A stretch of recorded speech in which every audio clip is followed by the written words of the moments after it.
Welcome back everyone to the Crafty Cupboard, and a big shout out to all my new subscribers. Hello!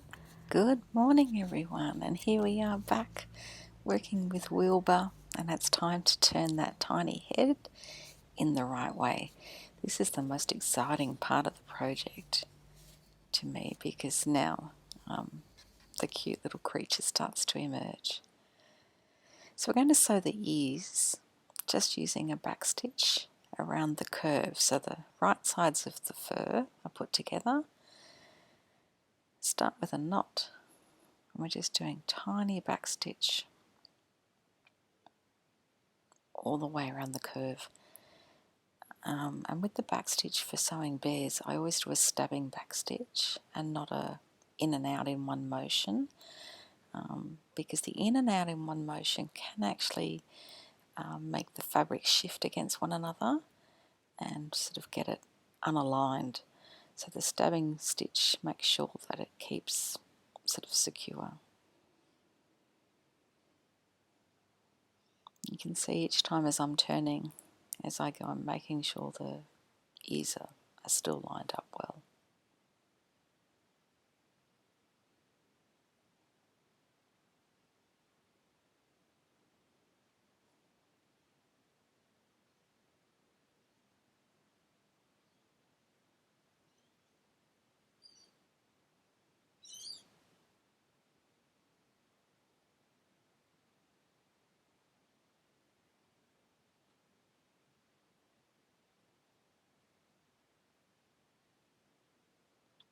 Pull each stitch quite firmly as well to make sure that there's no gaps left.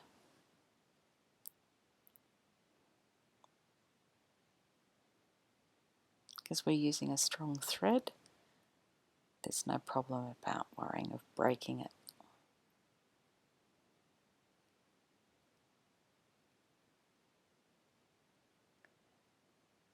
Now that seam allowance is very tiny, but you just have to be careful that you're not going so close to the edge of the material that you'll simply fray it with your needle. So you're just sort of coming in one weave. If you look at the weave of the fabric, make sure you're sort of coming in where the weave is secured.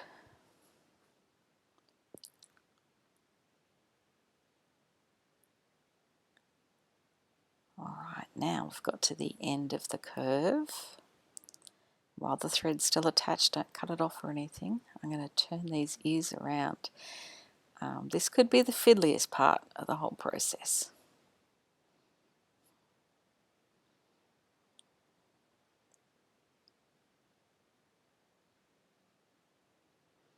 Something stronger. These will grub better.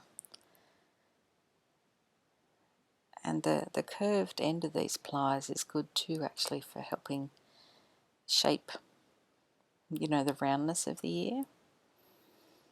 So I'm just going to take my time to get the ear right, turned in properly, shaped how I want it to be.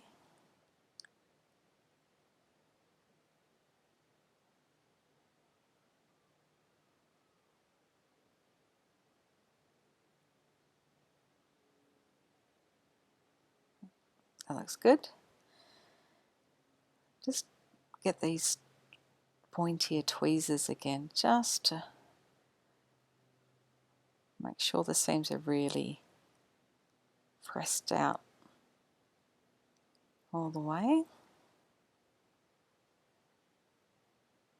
You do have to be careful when you're working with these that you don't poke them through the fur.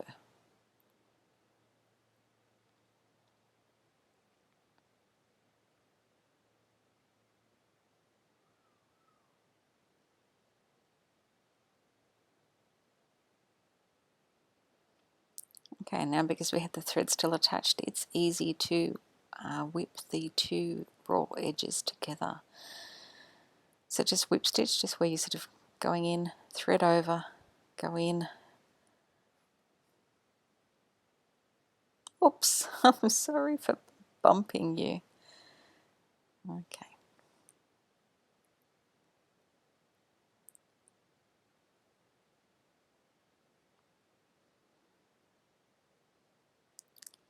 Now I like to curve the ear and just run a stitch putting those two corners together to put that little curve in the ear. I find that it makes it easier for stitching on the head later when I've already curved it in this way. So just putting those two corners together creates the ear curving around. Little pliers again to help me get the shape.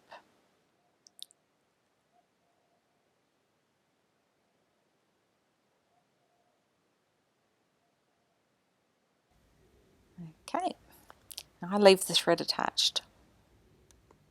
So now it's time to stuff the head, and these are the things that we're going to use for the neck joint. So this is called a split pin or a cotter pin. So I put it in a washer. Sorry for going off screen. Now I'm putting a smaller washer at the top there, just because the hole in this washer is quite large, and I don't want when I tighten the pin up to lose it through the hole. If your hole in your washer is smaller, you won't need that extra washer like I've used. And that goes down into the body, and then you put the washer on the other side and curl it up. So it's sitting there ready to go, but first we've got to stuff the head, and this is a really important step to take your time with, because how you stuff the head will create the shape of the face. Now this is a bear stuffing tool that my dad had made for me on his lathe, but of course you could use a rounded chopstick or any other sort of stuffing tools that you have.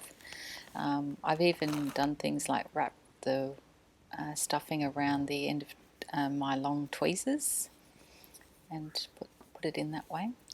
Now this fibre fill comes with sort of coarse fibres in it, and because he's a tiny bear, I like to fluff it up first, so to take out those sort of ridges of fibre, because that could make sort of hard lumps in the bear's head. And I stuff my bears very, very firmly, so it's not a soft squishy bear, it's very firm indeed. So you can see now I'm doing what I mentioned, wrapping the tiny bits of fibre around the end of my tweezers to get it right down into the nose.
For bears this tiny, I like to use just the 2mm glass seed beads.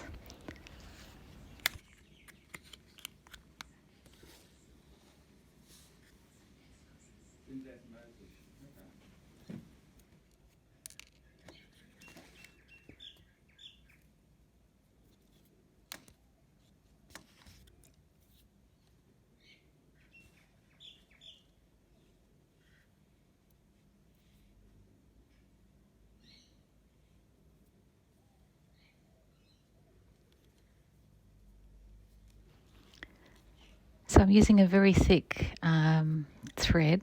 It's very strong, and you thread the eye onto the thread and then put both ends of the thread into your long needle so that you can insert the needle right through from the front of the head and then out the back.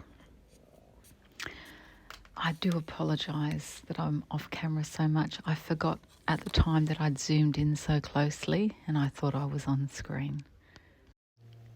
So just giving the eyes a little adjustment and pulling on those strings firmly and sort of pushing on the eyes, making sure that I'm happy with their placement.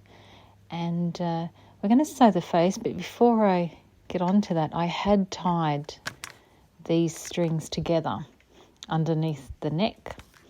And you can use different thread, but you can see I'm just using the remaining lengths of the eye thread.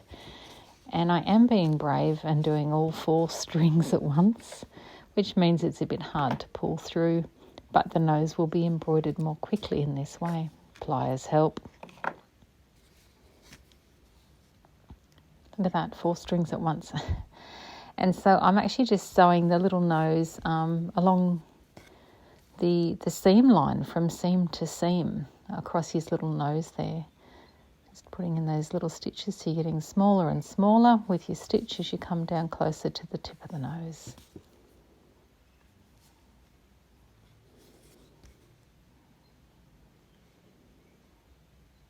Finish, so take it through to the back.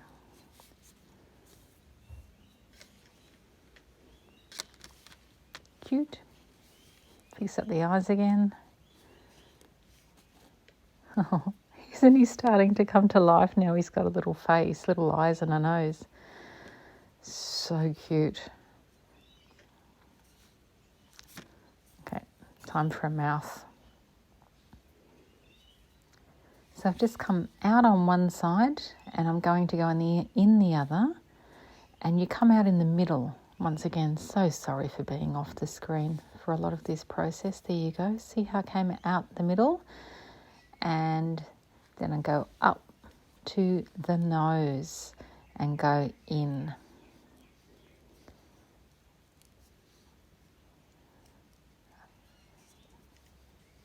I did film this a little while ago, and hopefully now I've learnt to zoom in video editing time, not in filming time, so that I don't lose detail.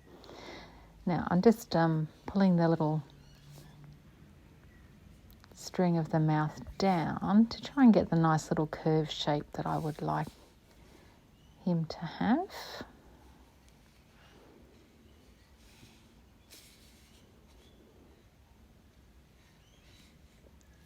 You know, it's worth it just to take your time with this and get the threads lying just as you'd like them, so that he looks as cute as possible.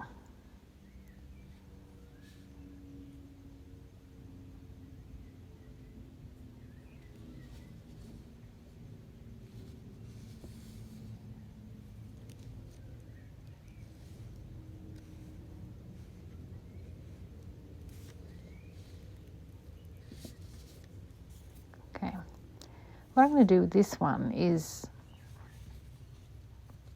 just take an extra little stitch to anchor it down. Because of the shape of his face, the threads just weren't sitting well down. They sort of kept rising up. So I'm just taking a little anchoring stitch here to sort of anchor that curve of the mouth down.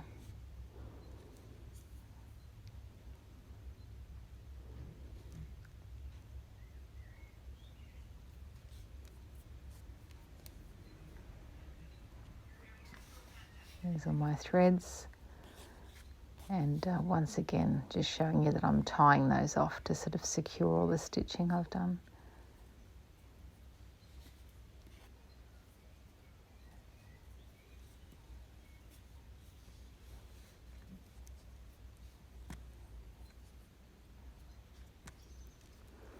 Time for the neck joint. So I use on Tiny Bears this cotter pin system. It's called a cotter pin or a split pin. And washers. These are just plumbing washers, but they're tiny. And you can see I did away with that larger washer. Only the smaller one will fit in this neck opening.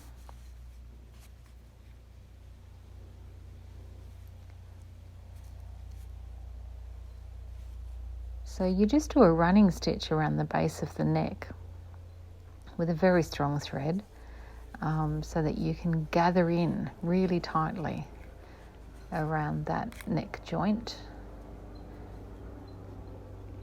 You can see I'm once again enlisting the help of pliers to help me grab that tightly.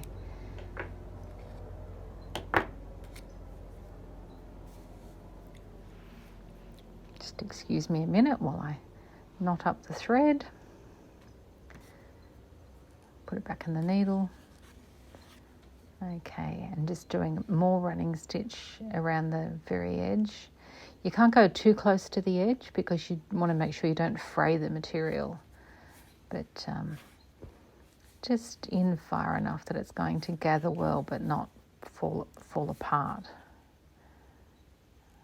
So what is that, maybe about 2 to 3 millimeters?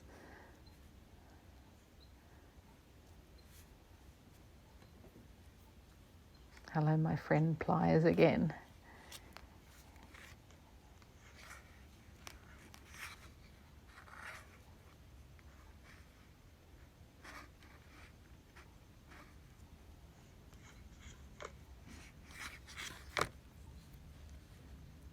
Okay, nice and tight, so that there's no gap there.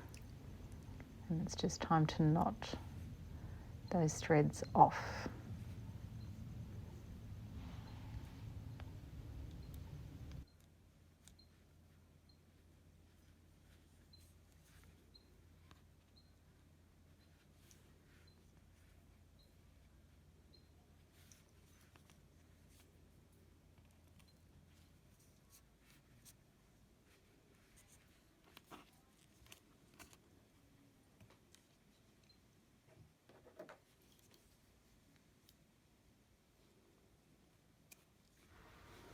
Okay, so it's time to insert the head into the body like this, except we're going to put it on the inside there. Just using tweezers to make sure the hole opening's good and slide that cotter pin inside the body opening. Okay, now you need to sort of move it all so you can get access like this, and grab the washer, pop it on, push it down.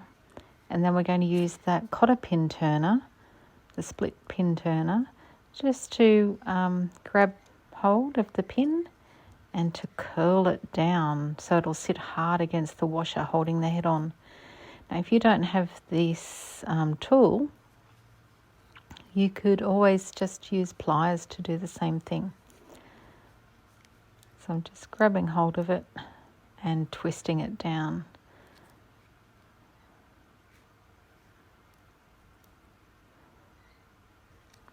You want to make sure it's pushing firmly on the washer so that it holds the head on nicely, but don't pull so tightly, because what you can actually do is pull the cotter pin right through if you're strong enough. I'm actually just using my pliers to give a little bit of extra tightness there at the end. There we go. Head attached to the body. He's starting to come to life. So cute. Hello, little Wilbur.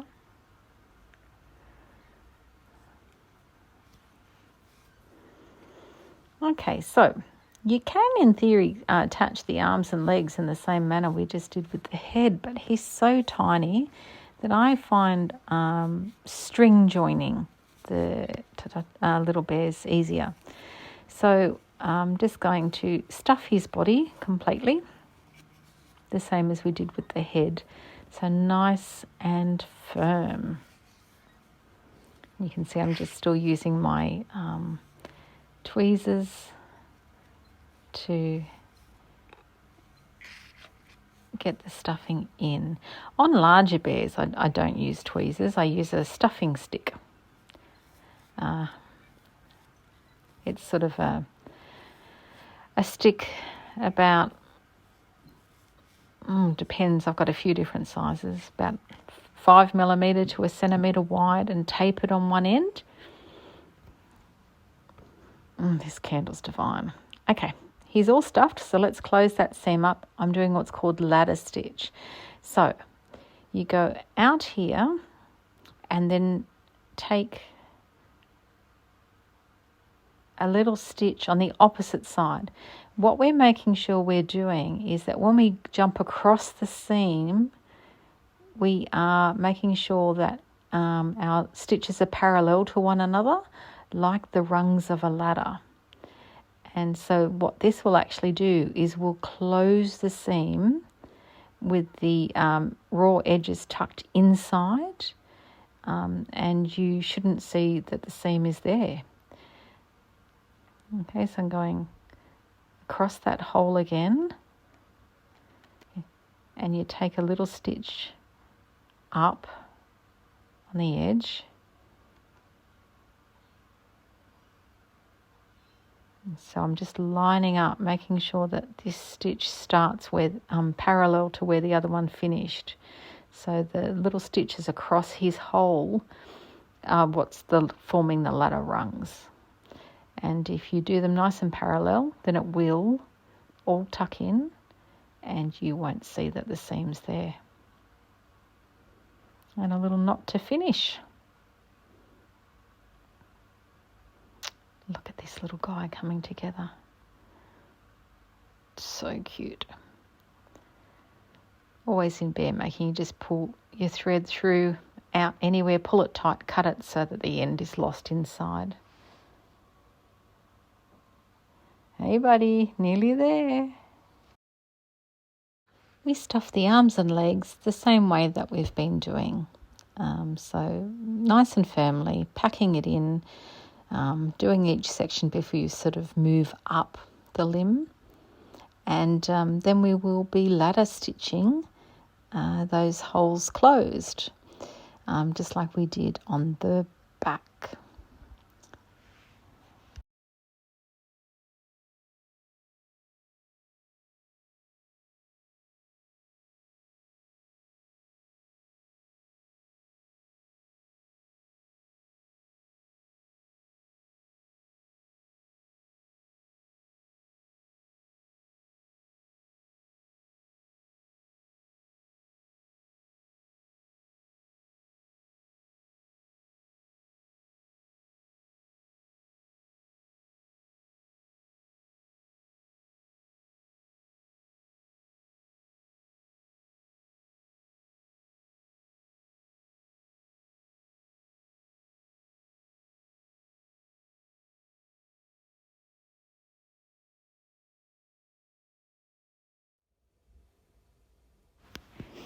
A sleepy cheeky puss.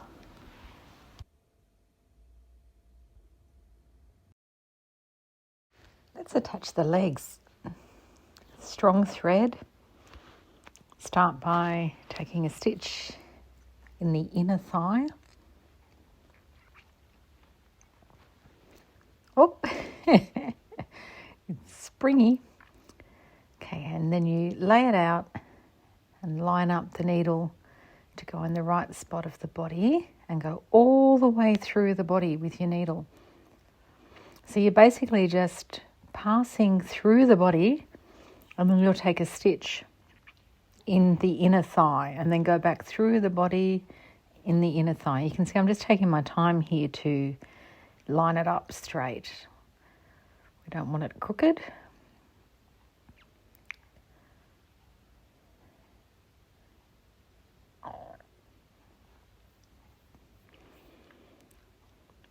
Okay, so let's grab that other leg, and as I mentioned, take a stitch in its inner thigh.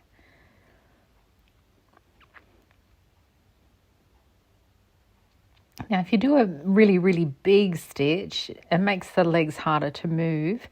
If you do a tiny, tiny stitch, you're in danger of just putting too much pressure on the fabric and it just all ripping apart. So you just sort of want to take an in-between stitch. It's the Goldilocks story, isn't it? We want it just right.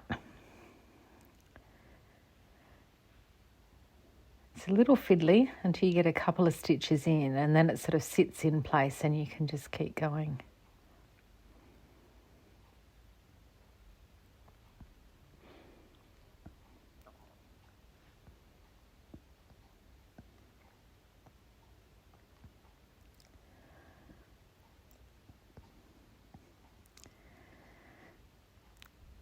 I've decided to enlist the help of a third arm, also known as a pin, just to hold it for me. And you can see I've also put on a thimble because it's tough to push it through.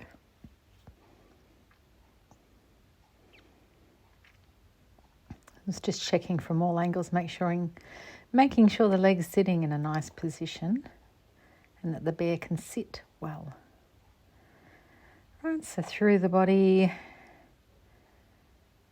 take that pin out, now it's done its job.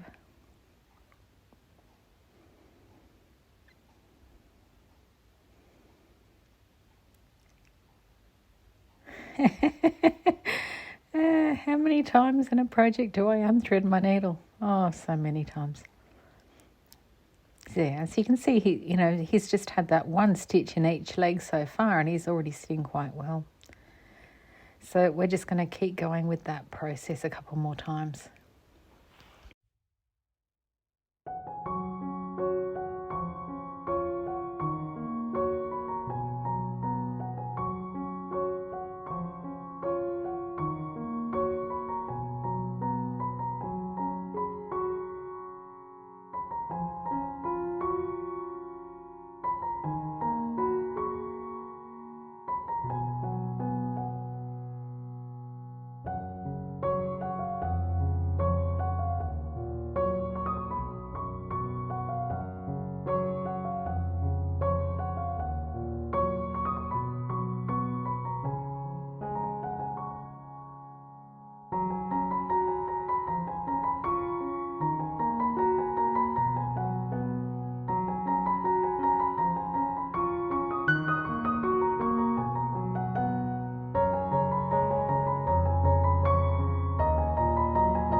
Well, hello, cutie. Now you need some ears, but first I need a bit of a reviver. Strawberry tea.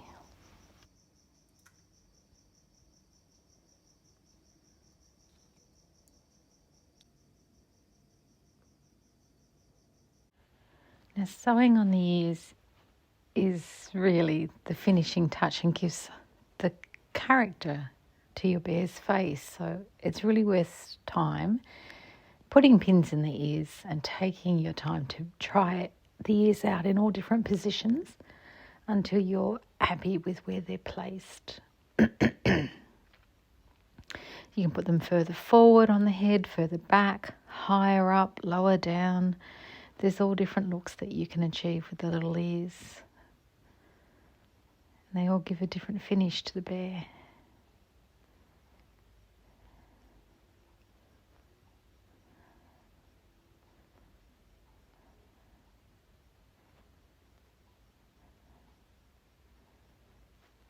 The seams on the head are a good guideline to sort of help you out for placement. So if you're unsure, you can always just sort of position them on the seam, halfway back along the head.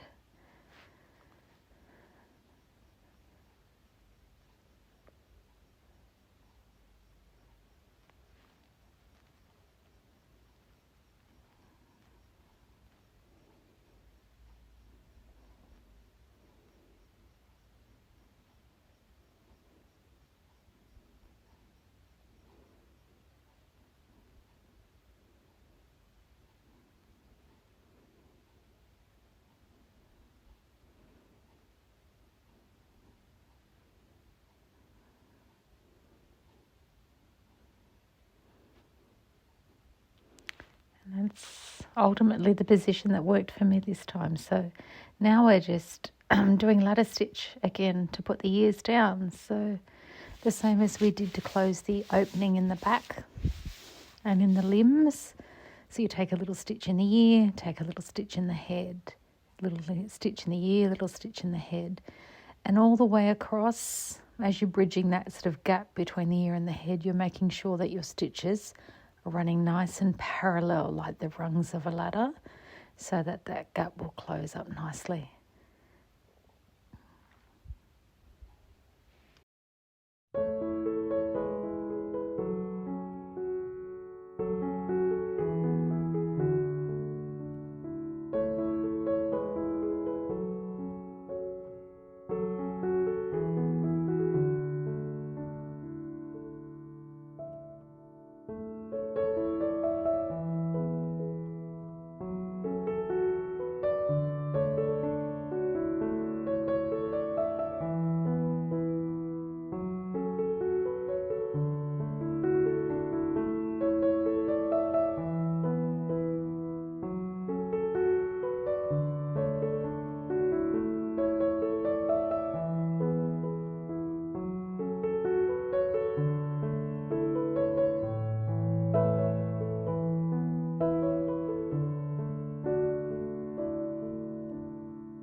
all finished. My goodness me, he's adorable. It's late at night now, so I've had to put my bright light on. That's why you can see the little shadow behind. Hello, little Wilbur. You cutie little bear. I tell you, it can be really quite addictive to make little teddy bears. See them come to life, their cute little faces looking at you. Well, I hope you enjoyed watching the making of Wilbur, and check back again next Saturday for more videos. Thanks for watching, everyone. Bye-bye.